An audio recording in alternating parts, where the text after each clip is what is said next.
Ya, mengenai imunitas. Yang pertama, apakah suara saya sudah jelas, adik-adik sekalian? Sudah jelas, dokter. Jelas. Ya. Kemudian yang kedua, kita nanti sampai jam berapa ya? Kalau sesuai jadwal berarti sampai jam 9.40, dok. Ya, baik. Kita panjatkan puji syukur kehadirat Allah Subhanahu Wa Taala. Pagi ini kita bisa mengadakan perkuliahan. Kita berdoa dulu menurut keyakinan masing-masing. Berdoa dimulai. Terima kasih. Berdoa bisa dicukupkan dan adik-adik bisa melanjutkan berdoa di masing-masing. Adik-adik sekalian, sebelum masuk ke perkuliahan imunologi ini, tanya dulu sama adik-adik, bisakah adik-adik semuanya on cam?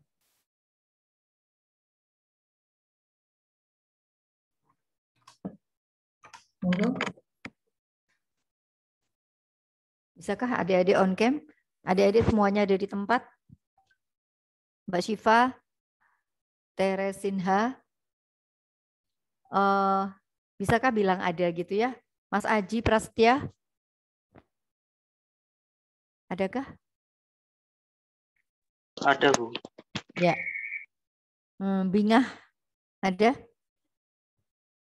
Adinda Putri, ada? Amalia Sekar, Arpina Amalia. Ada, dok. Ada, Bu. Diahanin. Masih pada pakai jilbab. Fauziah, Franciscus Andre, Hasna Syayida, Mbak Indah, Mbak Rahmatias. Mbak Rahmatias. Ada, dokter. Salwanda. Belum bisa on cam, sinyalnya agak ini. Oke, Mbak Salwanda. Syahiro. Kalau pakai jilbab, kalau pakai bajunya lengan pendek, tangannya jangan naik-naik ke atas ya. Mbak Mirat, Kofusov. Ada, dok. Adinda Putri. Hadir, dok. Muhammad. Muhammad siapa nih ya? Mas Muhammad. Syakik Al-Qodri. Mbak Anissa Yuanda.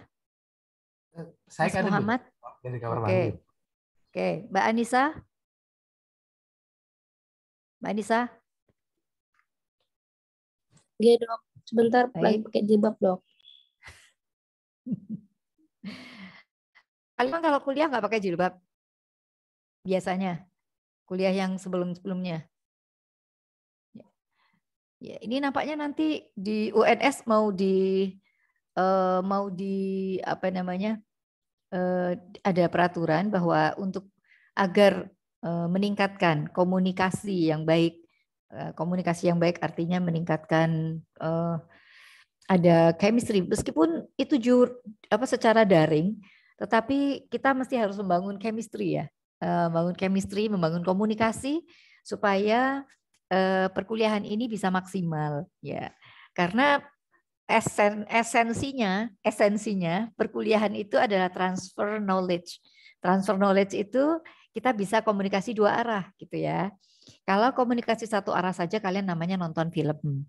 Tapi kalau kuliah seperti ini kita bisa berdiskusi, tanya jawab. Nah, itu namanya perkuliahan dua arah. Ya, untuk komunikasi dua arah mesti harus di sini active on, di sana juga active on. Enggak apa-apa kalau misalnya alasannya, dok, sinyal saya susah gitu ya. Enggak masalah. Akan tetapi meskipun kalian itu off, nah, pada saat diskusi kalian dipanggil, kalian ada. Kalau merespon perkuliahan tidak perlu on cam, itu bisa, ya kan? Tetap bisa merespon, itu bisa. Nah, tidak on cam maupun off cam sama saja. Maka di sini meskipun off cam, tolong respon, gitu ya.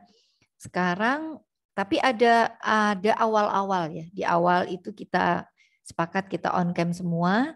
Kemudian di sini kita ada doa bersama, salam, doa bersama. kemudian sedikit prakata, kemudian pada saat masuk di perkuliahan kalian bisa off cam. Di tengah-tengah perkuliahan ada pertanyaan-pertanyaan yang saya gali untuk menyambung pada prior knowledge ya, pengetahuan sebelumnya. Karena kadang-kadang itu perkuliahan itu sambung dengan perkuliahan 1, perkuliahan 2 sambung dengan perkuliahan 1 gitu, perkuliahan sebelumnya. Nah, ini juga memiliki manfaat ganda di mana saya nanti akan secara acak untuk memanggil gitu. Mas Franciscus Andre di mana, ada di tempat? Ada, baik. Mbak Rahmatias tadi masalah ya, tapi ada suaranya, baik. Ada 25 peserta, berarti 24 peserta yang hadir pada pagi hari ini. Saya mohon ada Mbak Rahma. Ini ketuanya siapa? Mbak Rahma ya? Iya dokter, PJ-nya saya. PJ, baik. Mbak Rahma PJ-nya bisa screenshot, kemudian nanti bisa mengirimkan ke saya screenshotnya. Saya dibantu ya. Kemudian dengan ininya sedikit ringkasan dari perkuliahan pada pagi hari ini. Baiklah adik-adik sekalian, sebelumnya saya ingin menyampaikan dulu bahwa untuk perkuliahan ini kan 2, saya sama Dr. Betty. Nah, saya itu parasitologi, Dr. Betty itu mikrobiologi. Parasitologi dan mikrobiologi merupakan core inti dari infeksi. Core inti dari infeksi. Mundur lagi, intinya dari infeksi itu adalah imunologi, benar ya. Sehingga di sini imunologi yang terutama akan disampaikan oleh Dr. Betty dan saya. Dr. Betty akan menyampaikan bakteria, mungkin viral, virus ya. Nah, saya akan menyampaikan parasitologi, jamur, ya, kemudian serangga dan lain sebagainya. Akan tetapi di sini point of emphasis, penekanannya itu adalah di farmakoimuno. Jadi kami akan menyampaikan patogenesis, kemudian mengenalkan penyakit-penyakit itu secara brief. Nah, nanti di situ ada berbagai obat-obatan atau farmasi yang bermain, kemudian dia berinteraksi dengan parasit, host, manusia, parasit, bakteri, kemudian jamur. Nah, nanti di situ bagaimana partikel-partikel farmasi ini yang memiliki zat aktif ini itu bisa berefek kepada patogen. Gitu. Itu yang menjadi pemahaman bagi adik-adik sekalian. Di samping pemahaman imunologi secara umum. Gitu. Nah, seperti sebelumnya kita pembelajaran ini ada diskusi pembelajaran ini ada kuliah satu arah seperti ini. Kemudian nanti ada diskusi perkuliahan tatap muka, diskusi, kemudian nanti ada student lecture. Apakah adik-adik sudah dibagi ke dalam kelompok-kelompok untuk student lecture? Apakah sudah? Belum?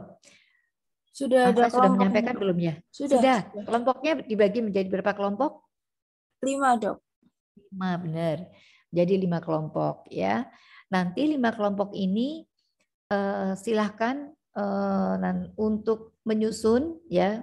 Nanti mempresentasikan, saya beri tugasnya.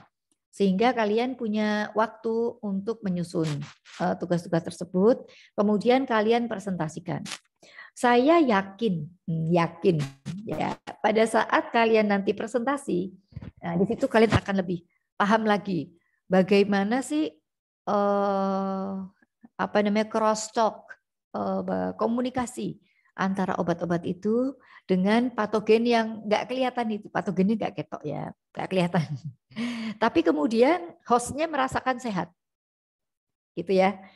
Kalau kalian sebagai farmasi, kalau dokter itu kan pemilihan obatnya. Obatnya nanti ini. Kenapa kok obatnya dipilihnya itu? Nah, itu nanti dokter yang kompetensinya dokter yang memilih obat, kemudian mempelajari patogenesis, kemudian memilih obat. Nah, kalau farmasi ini bagian dari interprofessional collaboration dengan SDM kesehatan. Kalian masuk di dalam interprofessional collaboration. Ke depan kalian akan berkolaborasi terus dengan dokter, dengan perawat, dengan bidan. Iya Pak ya? Ya, kalian akan berkolaborasi karena akan ada permintaan-permintaan dari mereka-mereka itu ke apotek kalian. Tolong dong dikasih obat ini, tolong dong dikasih obat ini, tolong dong dikasih obat ini gitu. Mereka tidak mampu itu untuk menyiapkan obat segitu padahal udah mikir ini penyakitnya apa, mencari obatnya apa. Nah, untuk preskripsi menyediakan obat itu adalah wewenang atau kompetensi dari apoteker. Ya. Nah, di sini apoteker mestinya paham obat itu tuh farmakognosinya bagaimana, farmakodinamisnya bagaimana, farmakokinetiknya bagaimana di dalam host. Kemudian host itu sakit kan? Berarti di dalam host ada apanya? Patogen, ya kan? Host minum obat, obatnya di metabolisme di manusia, ya Pak ya? Ya. Kemudian obat tersebut akan mempengaruhi patogen. Begitu ya? Paham ya? Nah, immunofarmakologi ini adalah mempelajari farmakognosi, bagaimana obat-obat itu bisa sampai mencapai target. Nah, targetnya apa? Kalau alergi berarti targetnya adalah menghilangkan alergi. Kalau targetnya itu infeksi berarti menghilangkan infeksi. Begitu ya, targetnya tuh di situ. Baik. Sekarang berarti nanti kalau saya boleh dapat informasi dulu dari Dokter Betty apakah sudah mendapatkan immunobakteria? Sudah? Belum Boleh dok, dapat yang tadi virus dokter. Oh, viral dulu Ya. boleh ya. Jadi immunoviral sudah, immunobakteria belum ya. Baik. Nah ini separalel dengan itu karena kelompoknya itu A dan B, kelompoknya ini A dan B. Kemudian saya juga mengajar dan Dokter Betty mengajar A dan B. Ya, apapun duluan yang mana itu sama saja. Jadi mau virus dulu, mau bakteri dulu, mau parasit dulu, mau jamur dulu, mau serangga dulu, itu oke, enggak masalah. Itu sesuatu yang berbeda-beda. Tetapi nanti yang penting kalian bisa mendapatkan materi yang utuh. Baik, saya bentar. Mulai sebentar ya.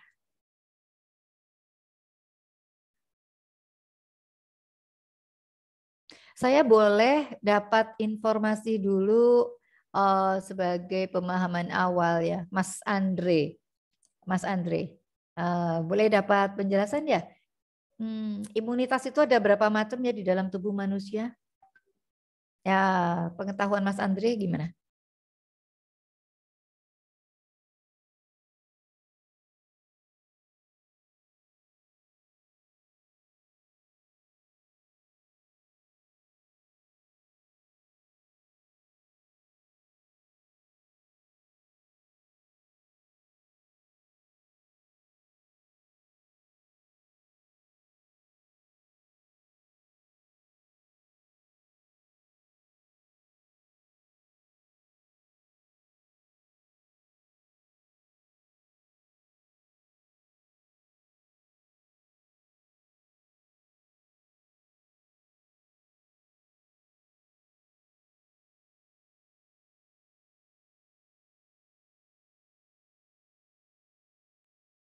Dek, suaranya kok nggak jelas sih? Nggak. Oh, masih mute kamu?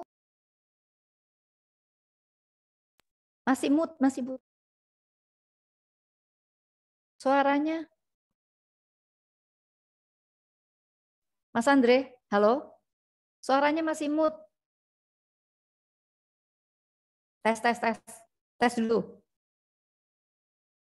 Nggak bisa kedengeran. Yang lain coba tes, bunyi tes. Tes. Arpina bisa. Andre?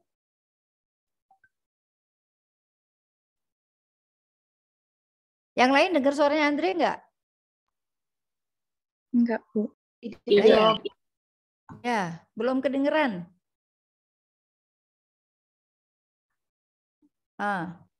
Ya, Mas Aji aja ya. Maaf ya Mas Andre ya. Maaf ya. Mas Aji coba bisa?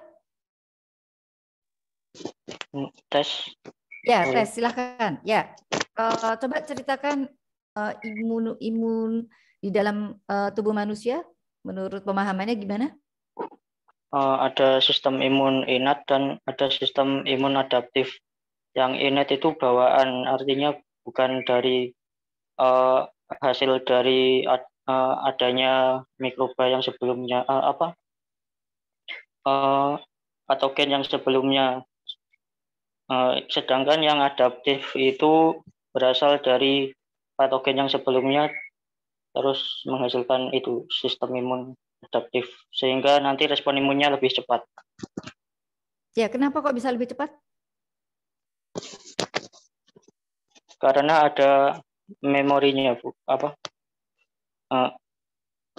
Iya, semacam itu. Dari mana memorinya? Memorinya dari fragmen-fragmen patogen tadi terus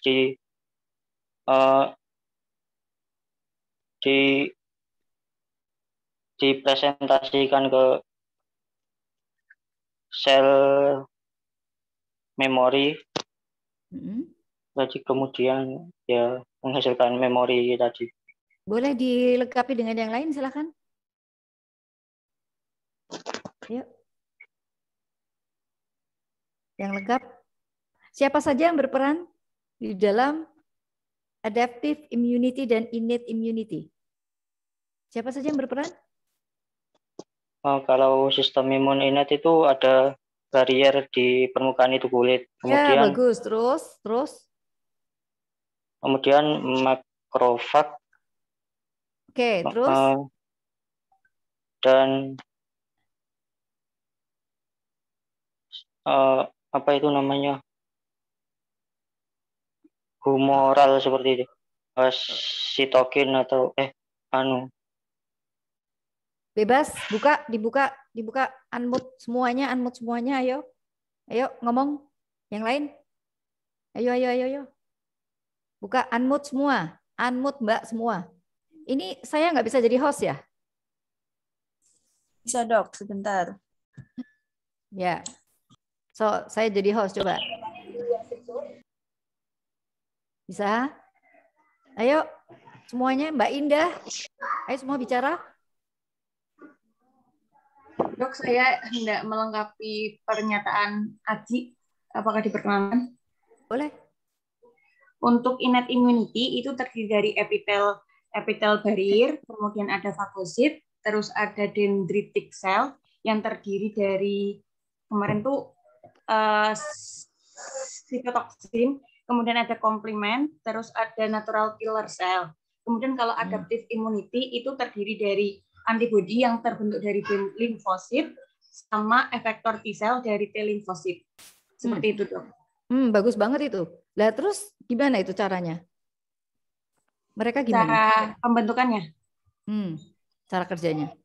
Oh, untuk innate immunity itu kan berarti imunitas yang dari dalam tubuh atau tubuh sudah membentuk imunitas apabila tidak ada substansi foreign atau substansi yang dinyatakan asing bagi tubuh. Tapi kalau untuk adaptive immunity itu terjadi atau pembentukan pelindungan tubuh itu terjadi karena adanya serangan atau substansi yang dianggap asing bagi tubuh masuk ke dalam tubuh. Begitu, Dok. Ya, jadi itu bayangkan gampangnya itu adalah kalau kita dijadikan oleh Allah dari sananya kalian itu bayi sudah seret udah dikasih dibekali langsung dibekali gitu ya, langsung dibekali. Seperti sekarang itu kalian sekarang ini sekolah. Kalian sekolah ini kan sekarang kan didanai oleh orang tua toh. Nah, didanai orang tua sekolah. Ini sedang dalam waktu ini namanya init. Init kalian masih bayi. Seperti kalian sedang di dalam tubuh ibumu itu sekarang itu masih dikembangkan, dibentuk. Nanti kalau kalian sudah lulus, sudah keluar, kalian dibekali awal ilmu, ilmu farmasi sarjana, kasih sarjana ilmu, wes kembangkan dewe kan gitu, sama seperti itu. Kemudian dengan ilmu kamu bisa berkembang, mau sekolah lagi boleh, kemudian kamu mau bekerja boleh. Nah akhirnya tadinya kamu awal cuma punya ilmu, cuma bisa setelah selesai magang, pengalaman magang, kemudian akhirnya kamu bisa daftar kerja di suatu apotik. Nah, di situ kamu nanti bisa berkembang karir, kemudian bisa berkembang macam-macam ada di situ. Kira-kira perkembanganmu itu menyesuaikan dengan lingkungan apa enggak? Kira-kira. Ya, pasti menyesuaikan lingkungan toh. Lingkungannya di universitas nanti akan jadi bla bla bla bla sampai dengan profesor. Lingkungannya di farmasi bla bla bla bla bla sampai menjadi misalnya nih bisa menjadi pengusaha, bahkan kemudian loncat bisa menjadi politik, ya kan? Wakil Wawali Solo itu farmasi itu, apoteker itu, gitu. Itu menyesuaikan. Kenapa bisa menyesuaikan? Kenapa? Karena ada paparan. Karena ada paparan jadi kamu kepengen ini, pengen itu, pengen ini, pengen itu. Iya apa ya? Ya. Sebenarnya sama aja loh. Gampangannya seperti itu. Ya. Begitu kamu lulus, keluar. Keluar. Bayi. Nah, bayi ini sudah punya ini imunitas. Oh, satu. Kemudian masih disusui sama ibu. Nah, sekarang imunitas apa yang ada di ASI? Siapa yang bisa jawab?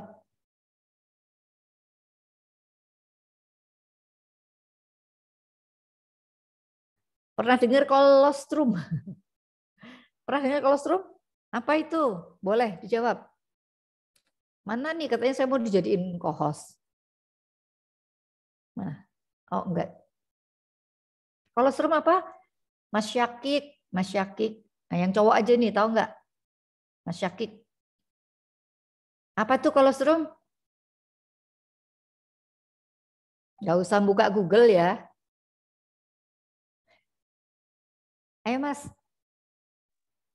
Dengar nggak sih? Pernah dengar Bu, kolostrum baru pernah dengar saya. Lah, baru pernah dengar. Siapa Mbak? Masa? Kamu minum kolostrum loh? Susu bukan dok? Apa itu? Susu apa? Susu pertama yang dihasilkan oleh induk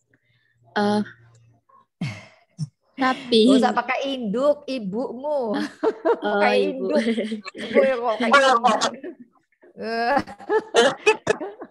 Iya kan? Kamu dilahirkan pertama kali.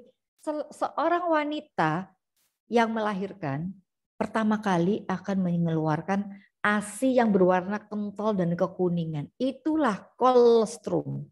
Itulah kolostrum. Ya, biasanya kalau orang Jawa ini ASINya masih jelek, enggak enak dibuang malah. Jangan sampai ya. Sekarang harus paham, kamu yang laki-laki besok kalau punya istri, yang perempuan besok kalau punya anak, kalian punya anak, ASI pertama yang keluar itu sangat bagus. Sangat kental karena apa? Protein imunoglobulin gamma, imunoglobulin E, imunoglobulin A. Seluruh imunoglobulin itu di situ ada semua pada ASI yang pertama kali keluar itu. Namanya kolostrum. Kolostrum ini akan memberikan efek kepada bayi. Bayi yang baru lahir, memperkuat saluran pencernaan bayi. Maka nggak ada bayi yang minum ASI itu mencret, diare, alergi, nggak ada. Tapi banyak kalau minum susu sapi itu menjadi diare. Karena dia memang susu sapi itu tinggi laktosa. Dan ada anak bayi itu banyak sekali yang intoleransi laktose. ASI itu adalah minuman susu, minuman makanan bayi yang paling bagus. Ya, ASI selama setahun atau bahkan 2 tahun sangat baik untuk pertumbuhan bayi. Kembali lagi, nah di sini imunitas dari bayi sampai dengan dewasa itu dipengaruhi oleh higienis, dipengaruhi oleh lingkungan, dipengaruhi oleh diet atau intake. Ya, intake pertama kalau masih bayi sampai dengan umur 7 bulan, 6 bulan, 7 bulanan itu namanya eksklusif, ASI eksklusif. Jadi masih minum susu. PR. Kalian PR, saya kasih PR, apa isi dari ASI? Ya, PR, catat ya. Kemudian yang kedua, ASI ini memberikan namanya innate apa adaptive immunity? Innate. Innate immunity. Itu yang dinamakan innate immunity. Innate immunity. Nah, sekarang kalian lihat bayi. Bayi itu bisanya dia kelihatannya terlindungi, dia tidak sakit. Ya, itu karena permukaan seluruh tubuhnya ditutupi oleh kulit. Ya, tadi dikatakan epitel, ditutupi oleh kulit. Yang pertama, yang kedua, bayi itu mendapatkan dari ibunya, berarti mendapatkan ASI. Itu innate immunity. Isinya ASI apa? PR. Ya. Kemudian yang ketiga, bayi itu dilengkapi dengan organ-organ yang di situ memproduksi sel-sel yang berguna bagi kekebalan tubuh. Nah, gitu. Tadi disebutkan sel-selnya macam-macamnya itu. Nah, sekarang organ-organ tubuh mana saja yang memproduksi sel-sel imunitas tersebut? Bisakah ada yang saya dibantu Mbak Eka Nurulita Susanti?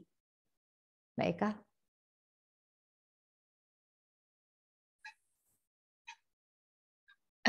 Sel darah, Dok. Tuh, organ tubuh yang menghasilkan sel-sel itu kok sel darah. Apalagi? Organ. Apa? Salah. Apa? Organnya apa aja? Kemarin udah loh.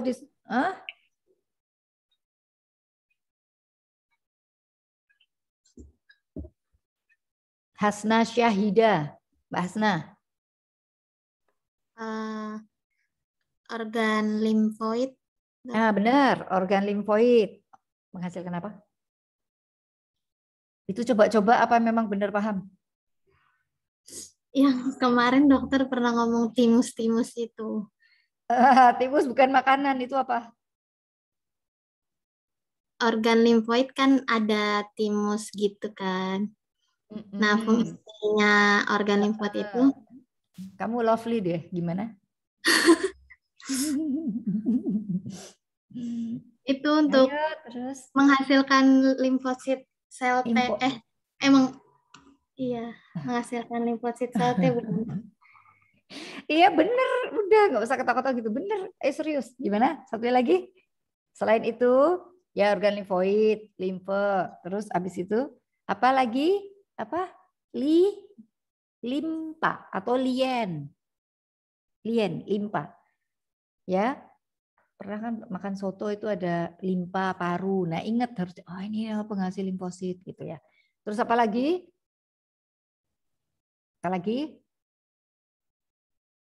Tadi katanya Mbak, siapa tadi? Sel darah itu di mana? Dihasilkan di mana? Sumsum? Bone marrow, Bu. Bone marrow, benar. Nah, bone marrow atau sumsum tulang ini menghasilkan banyak sel-sel.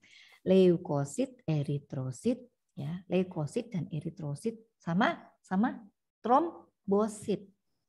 Kalau limfosit itu di limpa, ingat, limfosit di limpa, eritrosit, leukosit dan trombosit ada di bone marrow. Kemudian leukosit itu ada berapa macam? Ada monosit, basofil, eosinofil, ya, polimorfonuklear dan lain sebagainya. Aku bukan mahasiswa kedokteran, nggak bisa. Kamu harus juga tahu itu, harus juga mempelajari itu. Karena apa? Itu fungsinya untuk imunologi. Ya, baik, sampai di situ.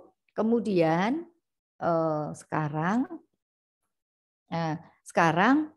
itu tadi ya untuk yang innate immunity.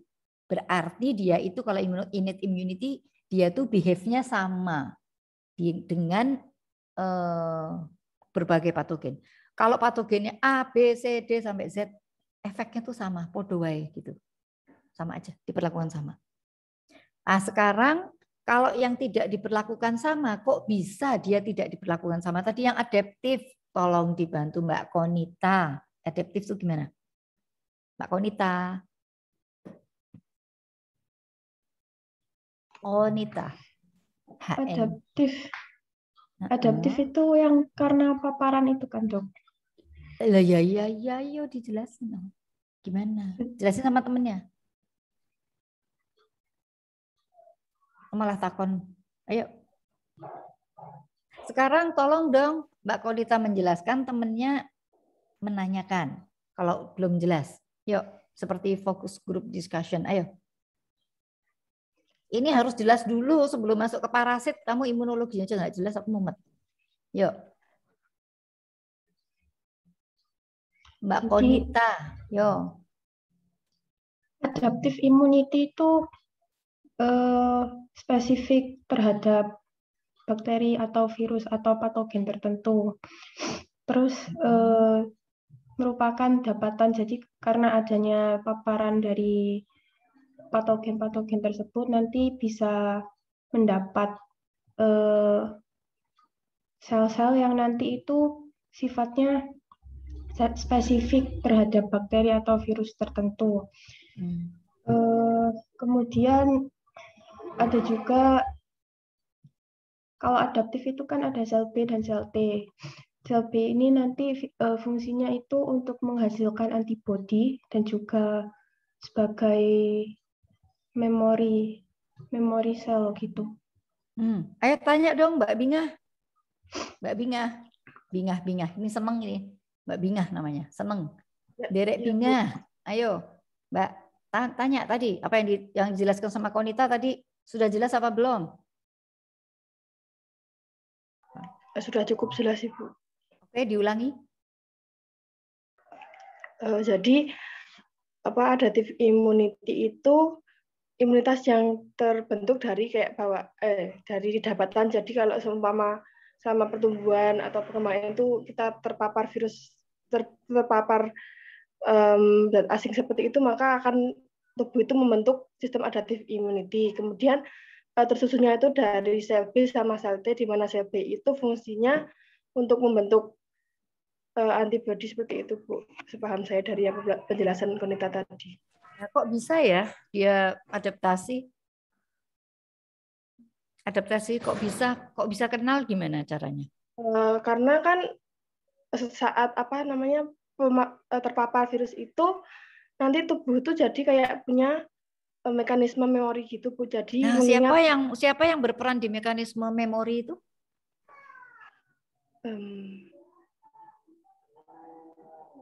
Sel B mungkin. Boleh dibantu? Siapa? Depannya D. Siapa? Dendritic cell. Dendritic. Dendritic itu antigen presenting cell. Jadi dendritic itu mempresentasikan sel. Kok belum berangkat? Ya, jadi mempresentasikan, membawa antigen, kemudian dikenalkan masuk ke dalam dan dipelajari lebih jauh. Nah, setelah mempelajari lebih jauh, kemudian baru tahu, oh ya berarti seperti ini antigennya. Kemudian dipelajari. Setelah dipelajari, dikeluarkanlah antibodi awal. Antibodi awal. Antibodi awal ini membantu patogen yang bablas masuk tadi. Patogen itu kan masuk pertama dihambat oleh innate immunity, ya kan? Nah, kemudian dia bisa lewat fase pertama, masuk lagi, kemudian Yang kedua dihambat oleh adaptive immunity. Fase awal adaptifnya ini dia sudah di-attack oleh antibodi awal. Nah, kemudian biasanya di situ nanti orangnya bisa sembuh. Tetapi gini, orang ini bisa sembuh. Pada saat orang ini sembuh, yang innate immunity balik lagi dia siaga lagi. Tapi dia tidak punya memori di situ. Yang punya memori adalah yang adaptif. Yang adaptif ini kemudian sudah punya memori. Nah, setelah punya memori, maka setting kamar-kamar sel beta atau setting sel-sel beta itu menjadi lebih banyak.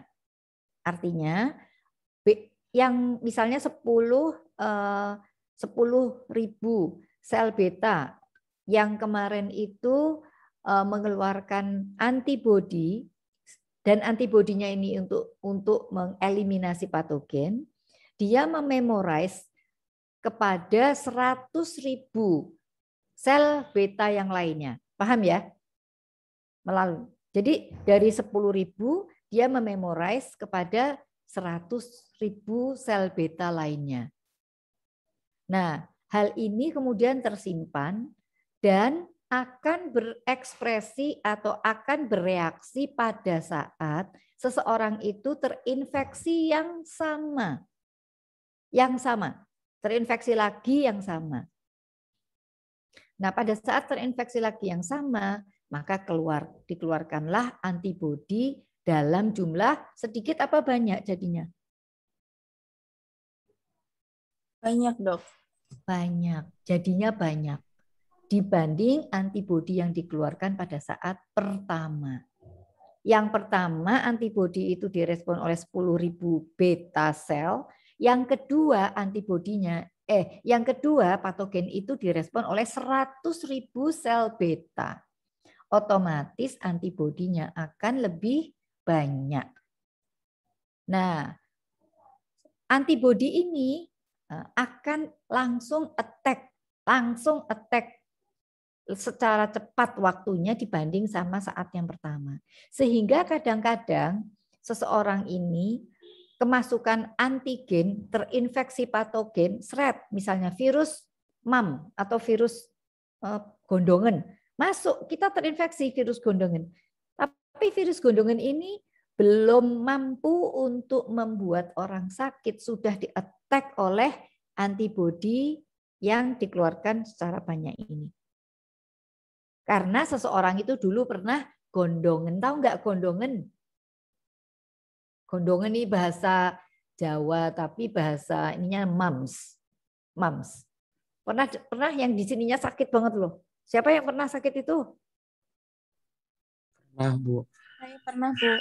Nah, di sini sakit banget. Untuk makan mangap sakit, untuk sakit. Itu infeksi virus yang menyerang saluran kelenjar ludah di sini.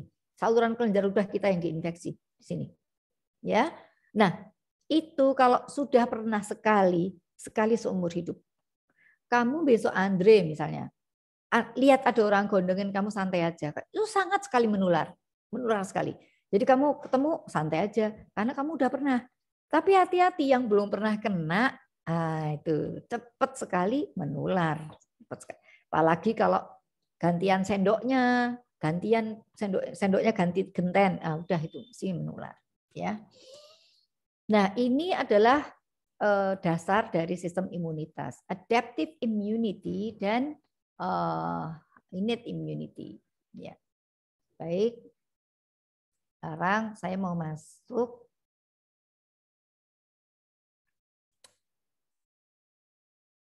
mana nih? Sebentar.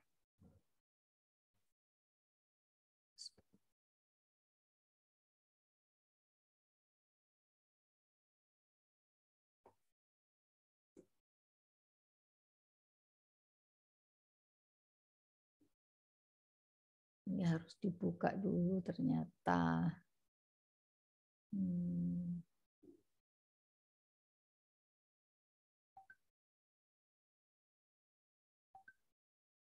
Ya.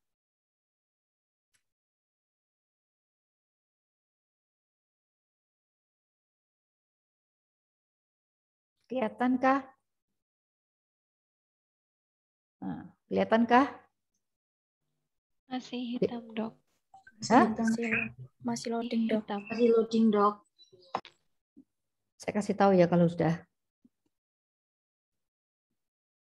Sudah? Sudah. Ya. Sudah, Nah, Dok.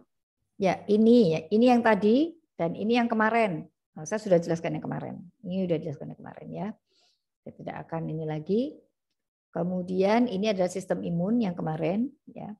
Kalian nanti pelajari untuk kulit, selaput lendir, silia, batuk, bersin. Ini merupakan sistem imunitas mekanis. Untuk silia ada di mana? Hidung, batuk. Ya. Kemudian yang larut itu adalah enzim-enzim.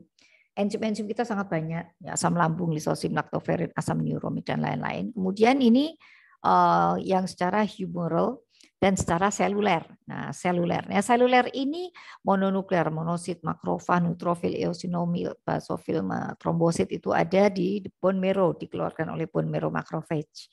Kemudian limfosit ini ada di spleen atau di lien, ya di lien. Ya ini sel-sel T helper ini ada di lien. Baik. Kemudian sekarang kalian harus memahami bagaimana seseorang kalau jatuh, bagaimana seseorang kalau ditusuk, gitu ya. Kalau seseorang kalau disilet atau seseorang kalau dioperasi. Bedanya kalau seseorang itu dioperasi, seseorang itu terkena sayatan pada kondisi steril.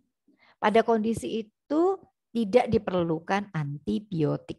Jadi sesungguhnya orang itu kalau operasi seksio sesar itu sebenarnya nggak perlu antibiotik. Kalau di luar negeri itu nggak pakai antibiotik. Di Jepang operasi sesar tidak pakai antibiotik. Ya, kenapa? Karena di situ dilaksanakan secara liga artis dan steril. Kalau posisinya liga artis dan steril, yang diperlukan itu hanya berdasarkan mekanisme secara natural dia bisa menutup kalau dua luka itu dirapatkan. Jadi hanya dijahit saja, kemudian dikasih desinfektan betadin, ditutup. Nah, orang tidak perlu pakai antibiotik. Biasanya ini sembuh sendiri karena di situ tidak ada bakteri. Nah, pada kondisi-kondisi dengan step atau kondisi dibacok, ditusuk, itu kan pisau, parang itu kan tidak steril itu. Masa mau bunuh dia steril dulu? Enggak. Malah justru biasanya malah kadang-kadang pisaunya itu dikasih racun. Nauzubillah misalnya, jangan sampai ditiru. Pisaunya dikasih racun dulu, begitu dicerep gitu. Nah, racunnya langsung diserap di tempat luka itu dengan cara cepat sekali karena di situ terbuka pembuluh-pembuluh darah langsung masuk ke pembuluh darah. Nah, di sini kita asumsikan bahwa ada bakteria berarti. Nah, bakteri ini tidak bisa masuk kalau kulit kita intact. Bakteri bisa masuk pada kondisi-kondisi yang kulit kita terluka. Kemudian dia akan masuk. Dia bisa masuk ke dalam. Nah, pada saat dia masuk ke dalam tubuh kita, ada satu mekanisme di dalam jaringan kita, jaringan tubuh kita, di dalam dermis itu di situ tersusun sedemikian rupa. Di situ ada jaringan, ada sel, gitu kan? Tubuh kita kan terdiri dari badan, kepala, dan lain sebagainya. Nah, kemudian dari organ-organ itu tersusun jaringan dan sel. Jaringan dan sel. Nah, jaringan dan sel-sel yang menyusun dari jaringan ini terdiri dari jaringan yang khusus berfungsi di organ tersebut. Jadi sel otak sama sel hati itu berbeda fungsinya. Fungsinya berbeda. Kemudian sel tulang juga berbeda. Nah, tetapi mereka sama-sama dilengkapi sel-sel penyangga dan sel-sel untuk imunitas. Itu sama-sama dilengkapi di situ.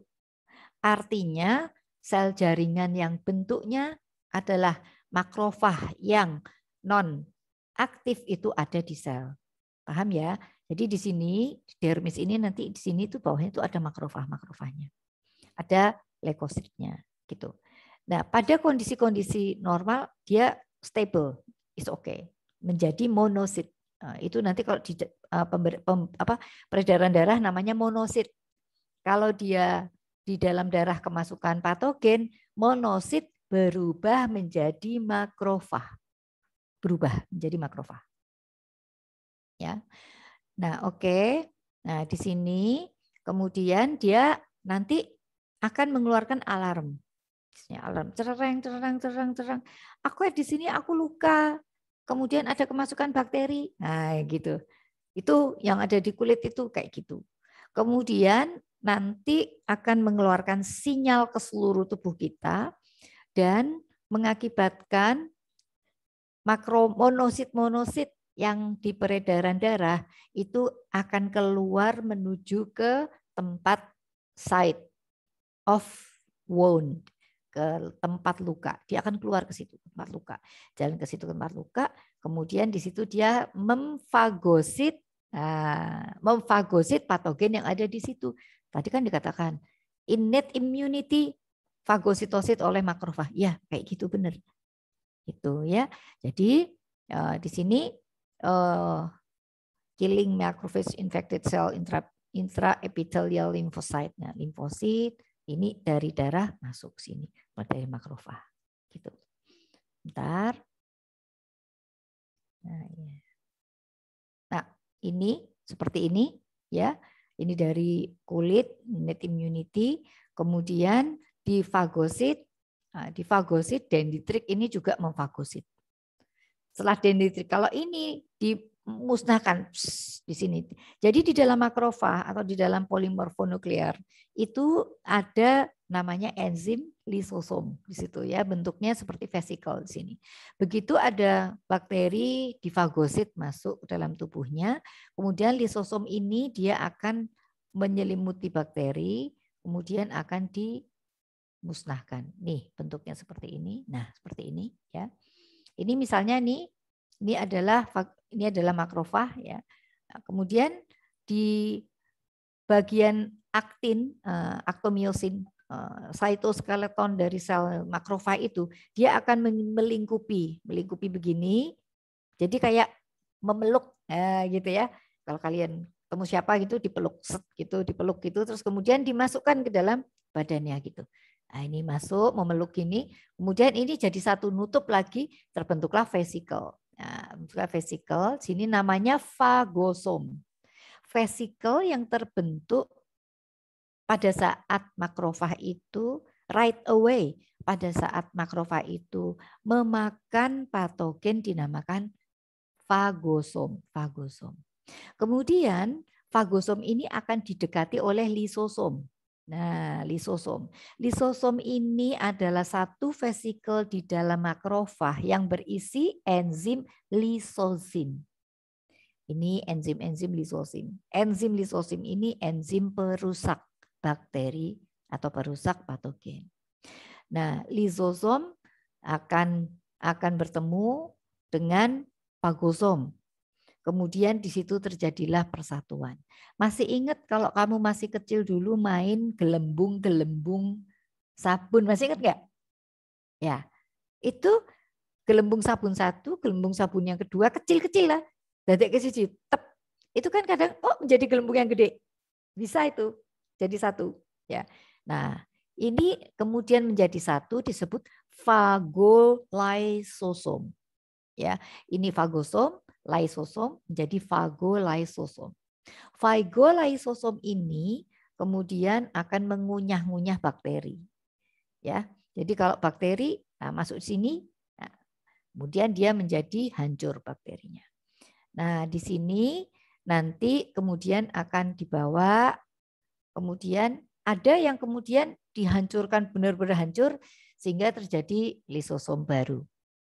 Dah dimakan oleh lisosom. Tetapi ada juga yang hasil remah-remahan atau hasil dari pencernaan lisosim ini kemudian dikeluarkan lagi. Ya, tapi ini sudah tidak sudah tidak berfungsi untuk menjadi patogen karena dia sudah tidak live lagi. Nah, biasanya remah-remahan lysosom ini yang kemudian oleh para periset itu dipikirkan, oh berarti itu bisa ya dikembangkan vaksin. Nah, vaksin itu kan dari sini ini kan dari menjadi puzzle ya, dipecah-pecah, kemudian dicerna. Tapi kalau cuma dipecah-pecah, dia itu mati, tapi nanti menjadi puzzle. Jadi puzzle. Nah, ini sering yang dikembangkan sebagai dendritic vaksin ya, dikembangkan menjadi vaksin. Nah, ini fagositosis. Kemudian ada lagi proses yang namanya endositosis. Dokter Sari, Ini, maaf memotong. ya. Itu share screen-nya yang sebelah kanan agak kepotong gitu. Oh. Kenapa? Yang sebelah kanan gambarnya kepotong. Ini memang begitu. Oh, sebelah kanan kepotong. Kok bisa ya? Kalau begini? Nah, ini kelihatan dok. Yang tadi kepotong. Makasih dokter. Oh, enggak, tapi harusnya enggak gitu ya. Harusnya enggak gitu. Kalau yang ini kanannya kepotong juga enggak? Enggak dok. Tidak dok. Oh ya udah wes. Oke. Nah, kalau yang ini adalah endositosis ya. Kalau endositosis itu tidak tidak menggunakan bentuk fagositosis seperti ini. Jadi dia tidak ada bentukan peningkatan atau proses makan gitu. Itu enggak ada. Nah, di sini clarithrine mediated endositosis. Di sini endositosis ini mekanismenya itu dibantu oleh suatu bentuk yang namanya claritin. Nah, ini di dalam nukleus ya. Nah, ini kemudian hampir sama bentuknya, diselimuti, kemudian diffuse oleh lisosom, kemudian ini dikeluarkan setelah selesai dicerna, kemudian dikeluarkan menjadi suatu partikel. Ya, ini kemudian nanti di clearance di hati, dikeluarkan melalui ekskret BAB maupun oleh urin, gitu. Ya, ada dua macam bentuk dari endositosis ini, menggunakan mediated claritin, ya, dan satu lagi dengan caveolin. Jadi ini bentuk-bentuk vesikel-vesikel di dalam nukleus yang berfungsi untuk selain fagosit, kalau fagosit dia aktif, kalau claritin dia endositosis, masuk di drop gitu. Seperti virus COVID. Virus COVID itu endositosis. COVID itu masuk, kemudian dia dengan reseptor S reseptor menarik melalui dengan cara endositosis. Jadi masuk ke dalam sel, kemudian dia bermultiplikasi di dalam sel, gitu. Ya. Nah, di sini bentuk caveolar maupun claritin ini sama-sama yang penting dia menarik masuk untuk didekati ke lisosom. Kemudian dia akan dimusnahkan di lisosom. Untuk yang caveolar ini bukan dengan mekanisme lisosom, tetapi dimasukkan dalam satu bentuk caveosom, caveosom, dan kemudian dipisahkan antara retikulum dan badan Golginya. Ini kan kalau virus ya, virus itu biasanya terdiri dari envelope ya dan RNA ya gitu kan. Nah, ini kemudian dia dipisahkan endoplasmik retikulumnya sama Golginya, kemudian dia menjadi mati gitu ya. Baik, ini tadi proses secara lebih detail untuk fagositosis yang dilakukan oleh polimorfonuklear PMN, neutrofil maupun eosinofil, dan mononuklear. Yang terkenal mononuklear itu monosit dan makrofag. Monosit dinamakan monosit kalau dia itu inaktif, kemudian makrofag itu dari monosit, derived monosit.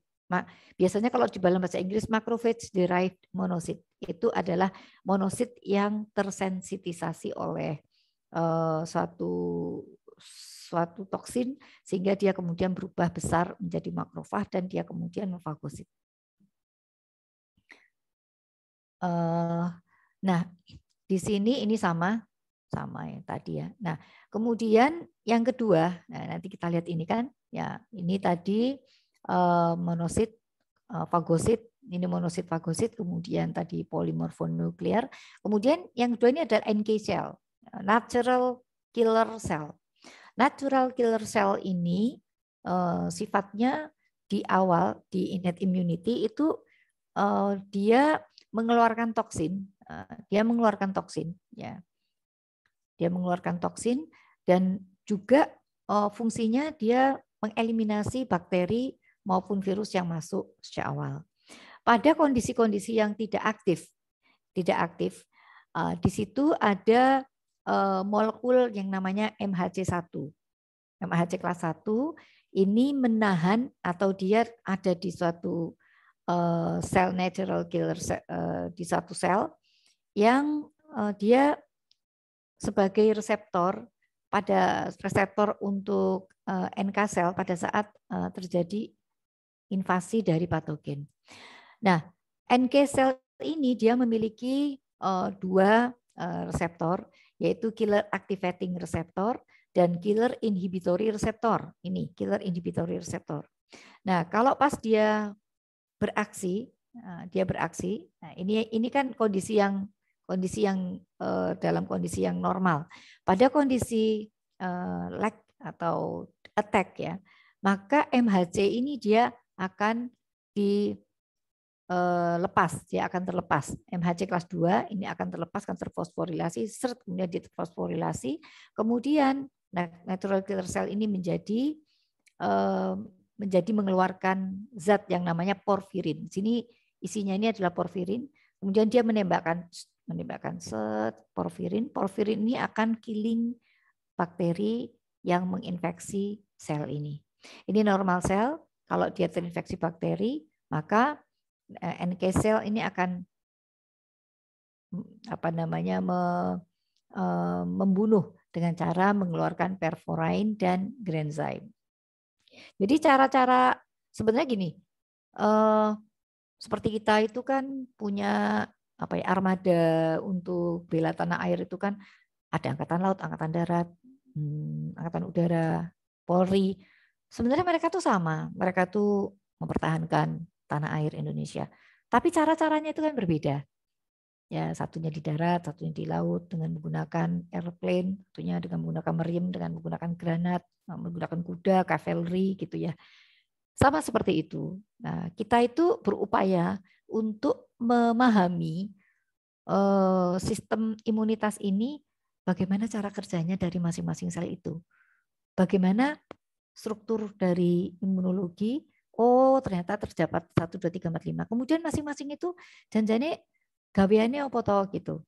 Tugasnya piye to? Kok iso kemudian membuat tubuh kita terjaga dari infeksi. Nah itu. Jadi seperti itu adik-adik sekalian. Nah, baik. Nah, sekarang ini kalau ini sudah ya.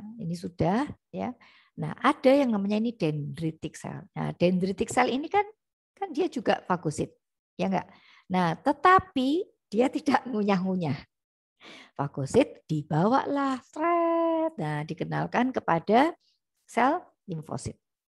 Nah, ini akan mengenali, oh ternyata patogen yang dibawa, oh ternyata kayak gitu tuh virusnya dikenali. Sama seperti kalau misalnya seorang polisi itu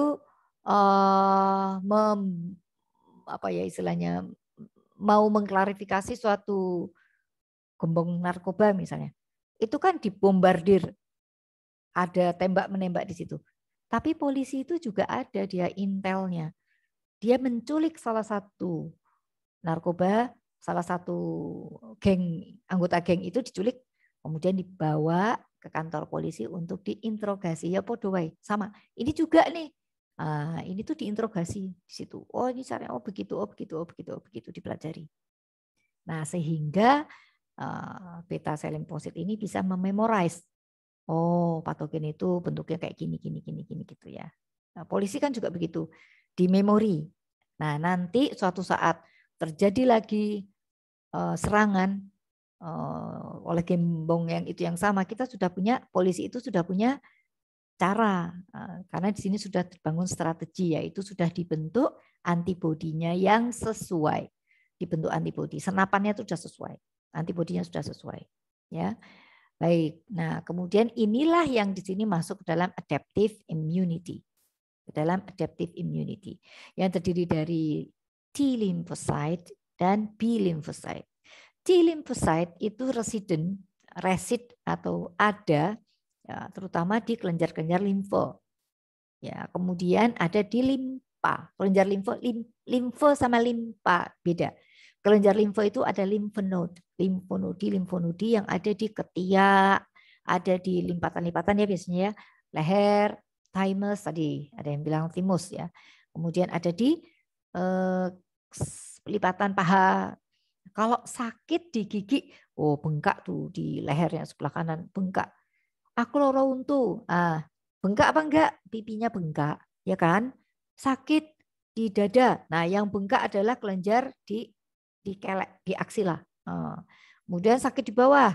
Misalnya sakit di kemaluan. Yang bengkak itu sakit, aduh sakit banget nih di selangkangan gitu ya. Nah, itu disebabkan oleh karena efektor limfonodi itu membengkak. Kenapa membengkak? Karena mereka bereplikasi. Mereka memperbanyak diri. Karena ada musuh, ada patogen di dalam tubuh. Nah, efektor sel ini resid ada di situ. Dia siap untuk melindungi atau yang ini tadi nih. Nah nih limfosit ini efektor sel nih. Limfosit residen yang ada di situ. Ini limfosit yang ada di kulit. Dia langsung set itu langsung. Ya. Kalau sampai di situ. Nah, bagaimana cara kerjanya? Nah, T lymphocyte itu dia efektor sel, dia langsung memiliki efek kepada bakteri. Nah, efektor sel ini dia telah memiliki memori juga. Nah, kemudian di sini dia berefek ya dengan cara bakteri yang masuk langsung kemudian dikeluarkan granzyme atau perforin, cytotoxic. Namanya cytotoxic. Efektor T-cell ini cytotoxic T-cell. Kemudian kalau yang adaptive immunity melalui antibody. Kalau efektor sel dia langsung nembak gitu ya, ditembak gitu. Ya. Baik. Nah, ini di sini ini ada enzim-enzimnya nih granzyme porphyrin dia punya gitu ya. Nah, kemudian setelah itu, nah kita sampai di sini. Nah, ini samanya T lymphocyte tadi ya, ini B lymphocyte. Kemudian kalau ini TH2 ya. Ini destroy host cell ya.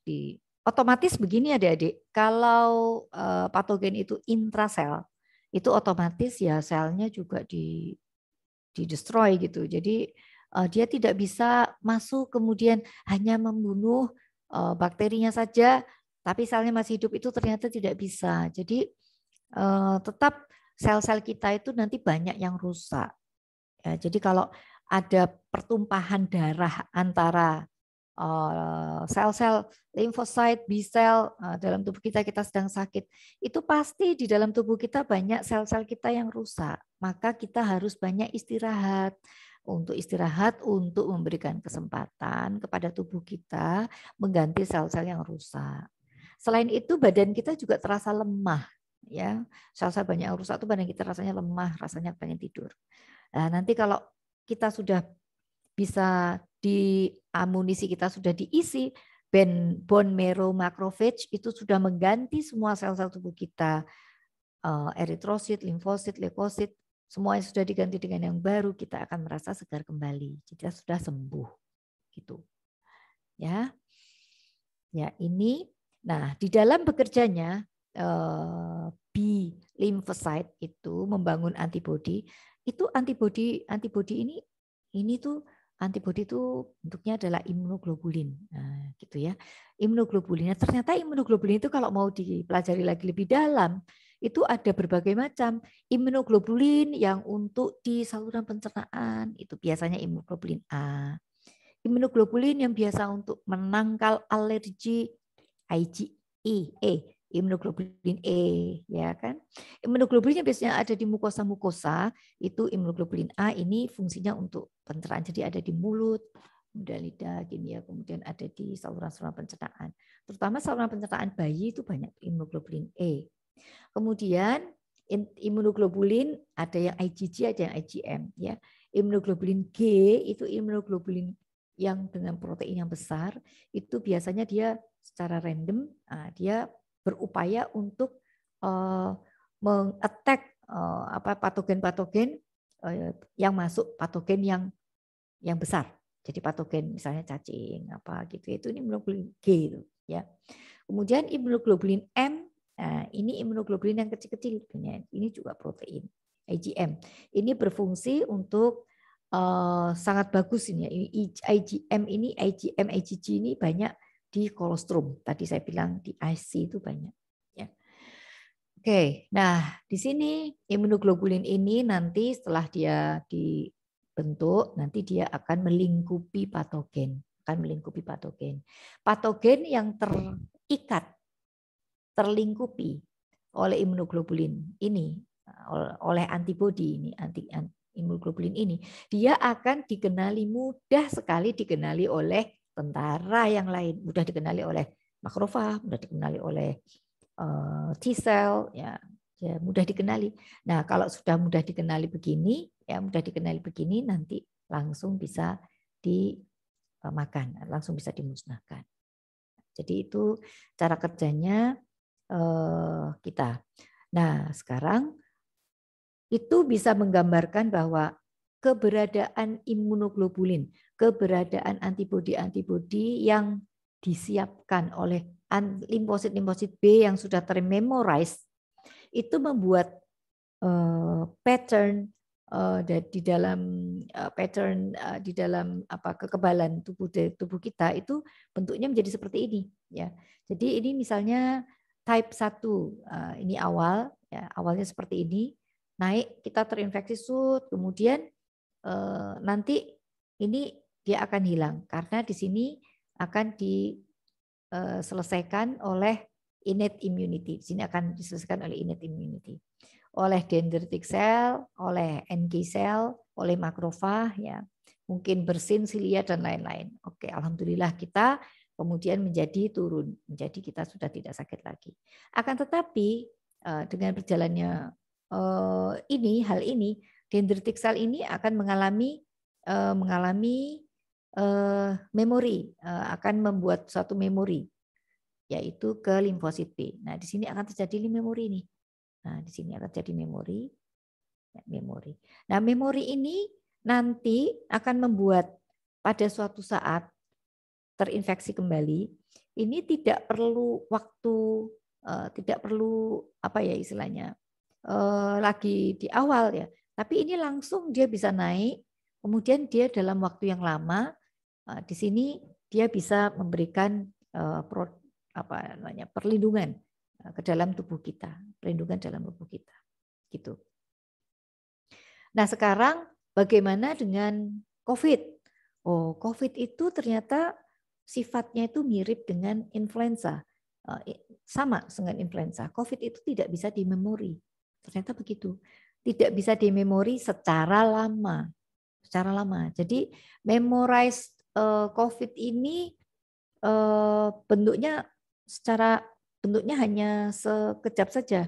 Jadi kalau kita habis kena COVID, nah kemudian tubuh kita semuanya teraktivasi, sel beta juga teraktivasi, mememorize hanya selama 3 bulan. Jadi misalnya kita terinfeksi kemudian kita sembuh, selama 3 bulan itu insya Allah kita aman.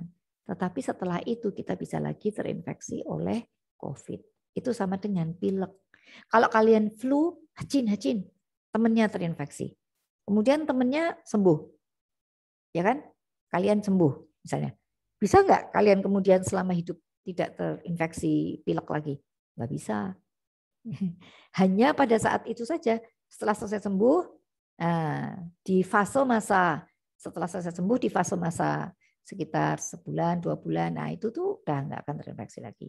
Ya, tapi nanti kemudian ada virus lagi ya kamu bisa terinfeksi kembali lagi gitu ya. Apalagi kalau punya hipersensitif atau punya alergi itu lebih cepat. Ya. Baik, sekarang masuk ke parasit. Ya, imunitas parasit.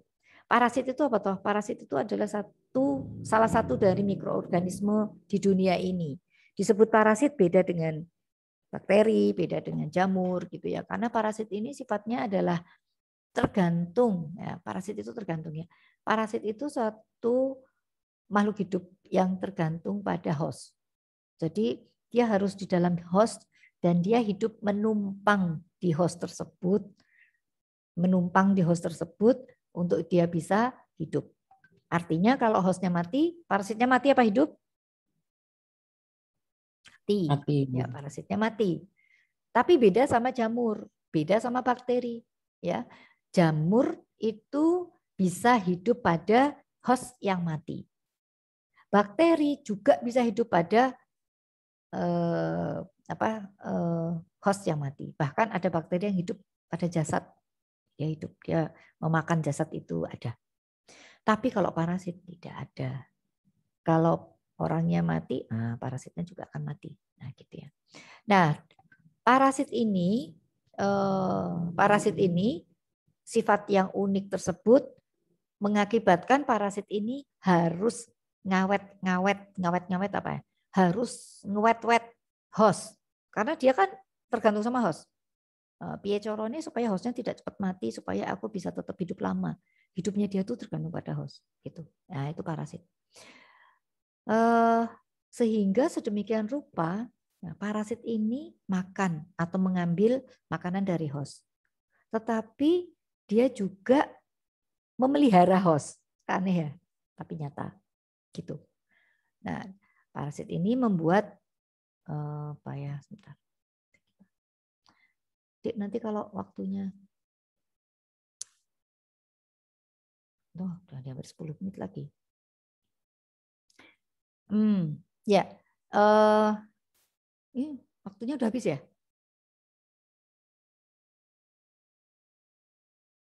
Ya, ini adalah saya masuk ke malaria ya. Masuk ke malaria.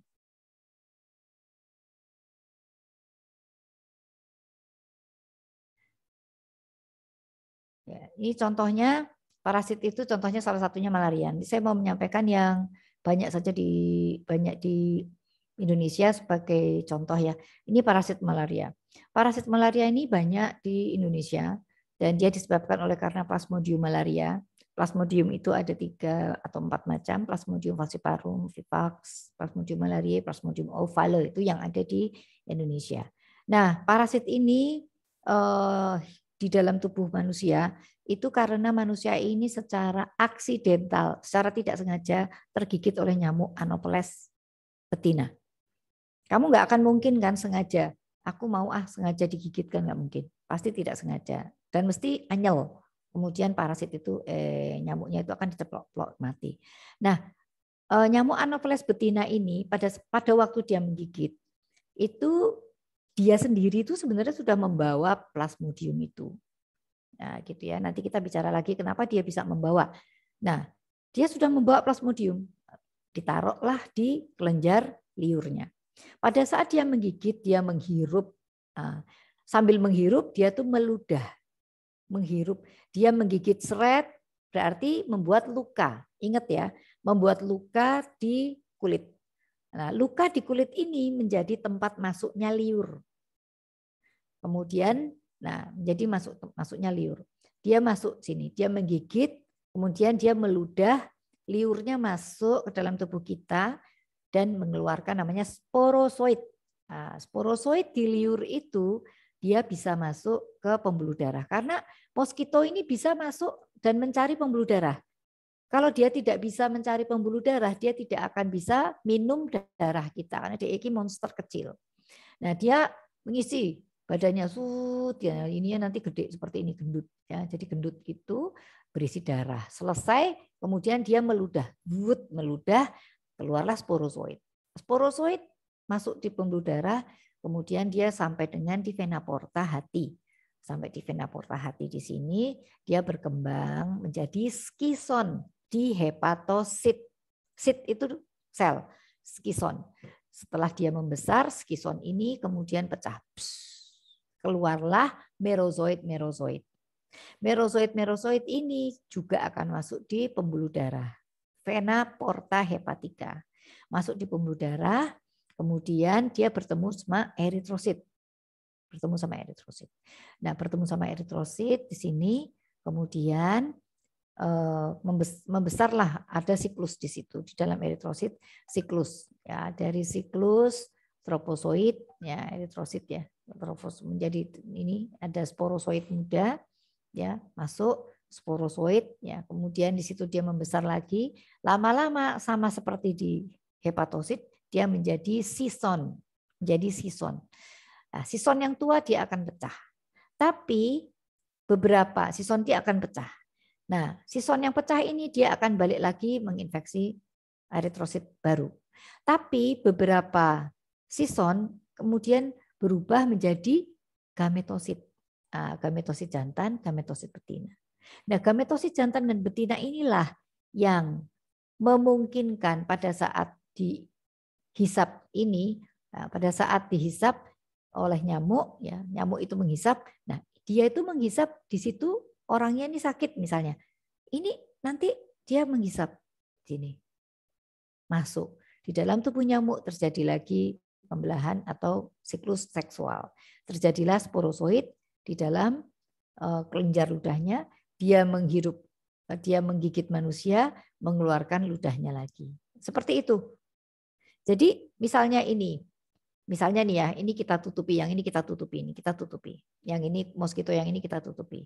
Ada seseorang yang sakit, ini digigit nyamuk, maka nyamuknya ini menjadi terinfeksi karena orang ini mengandung Plasmodium malaria, mengandung Plasmodium falciparum misalnya.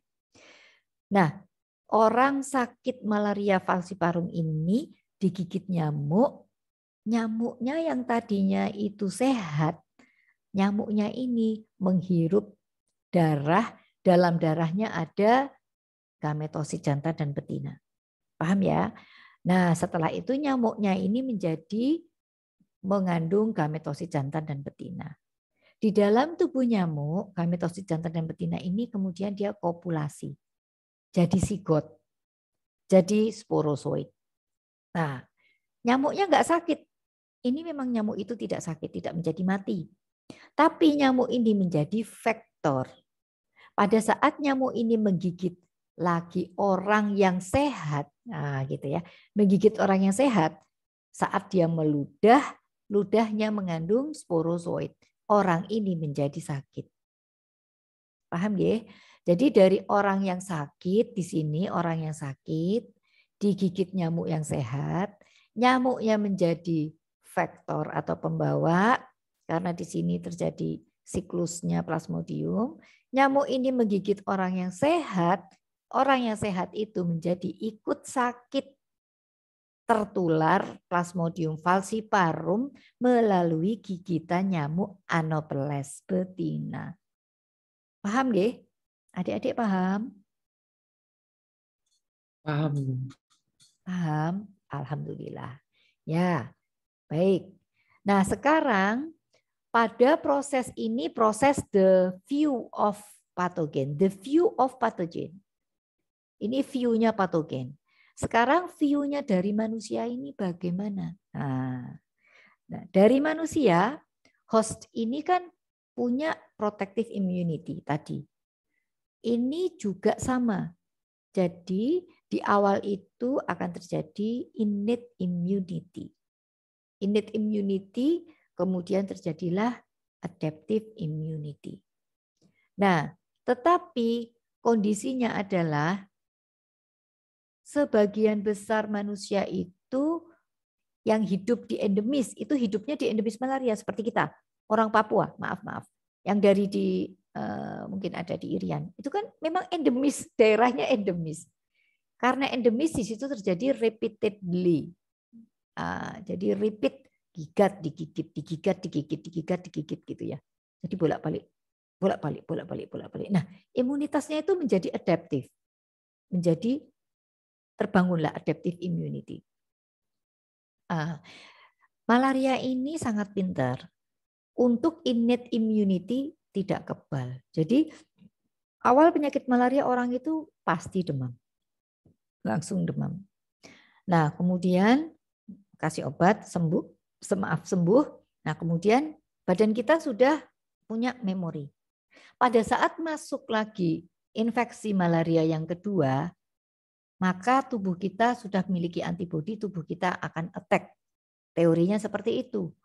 Akan tetapi malaria ini meskipun itu spesies sama, strain-nya sama, tapi dia memiliki highly deserved antibody, highly deserved antigen. Artinya dia memiliki modifikasi antigen sangat-sangat tinggi.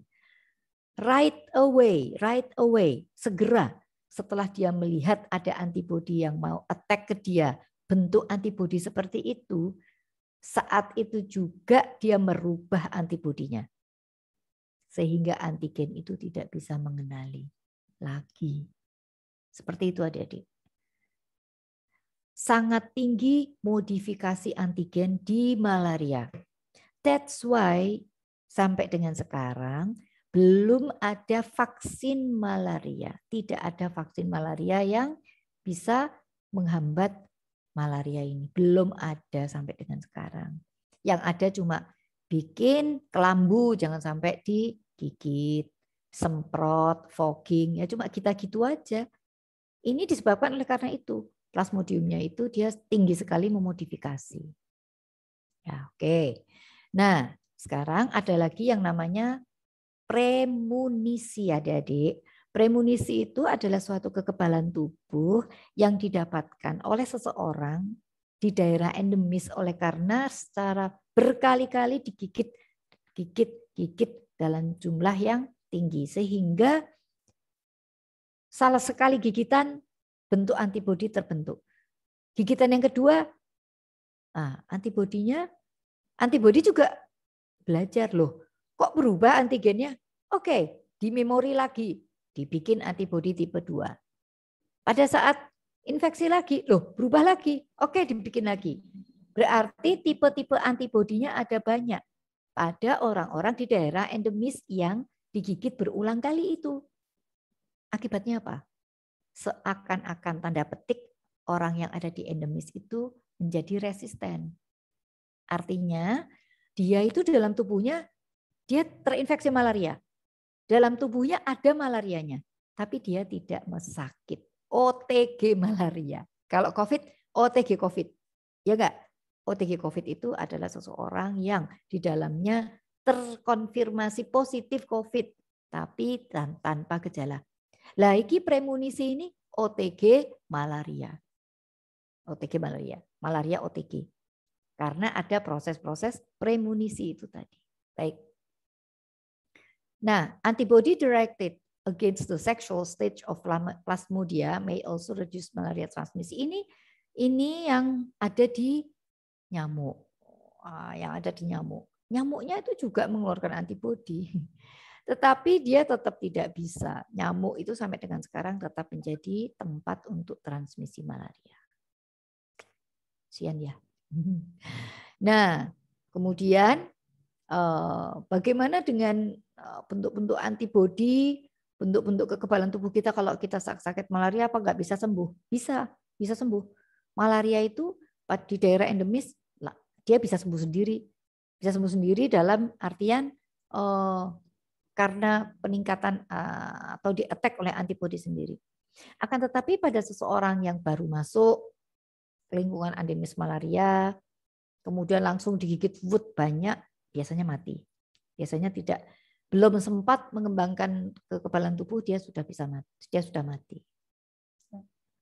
Baik, ini masuk di kecacingan ya. Bentar. Dek, ini masuk di kecacingan, tapi saya harus jam 10 saya harus ngecek untuk PTM ya, pembelajaran tatap muka. Saya stop dulu di sini. Saya menunggu proses tanya jawab sambil sambil saya setir mobil nggak apa-apa ya. Adik-adik masih ada apa nih? Kegiatan apa? Beberapa ada yang lanjut, ada Kuliah. kelas lagi, Dok. Oh, yang beberapa masih ada stay, yang bisa stay?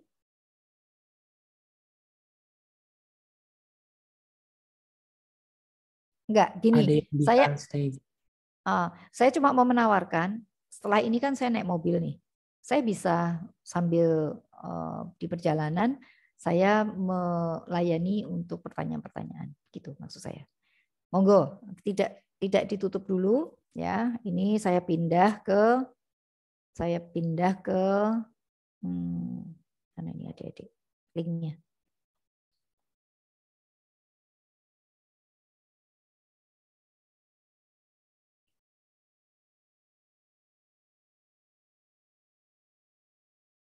Saya pindah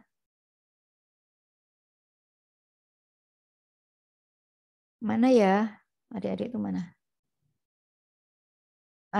Ini imunologi ini yang ya. Ya coba saya coba.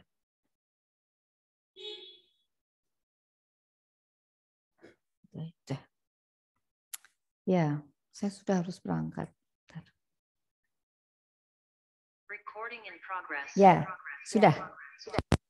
Oke, saya pindahkan ke sini. Saya tutup yang ini. Kita tutup dulu ya. Alhamdulillahirrahmanirrahim. Adik-adik boleh bertanya. Gimana? Kalau yang nggak bisa bertanya atau mengikuti perkuliahan yang lainnya, tanyanya dititipkan temennya juga boleh. Ya, gitu. Ini saya tutup.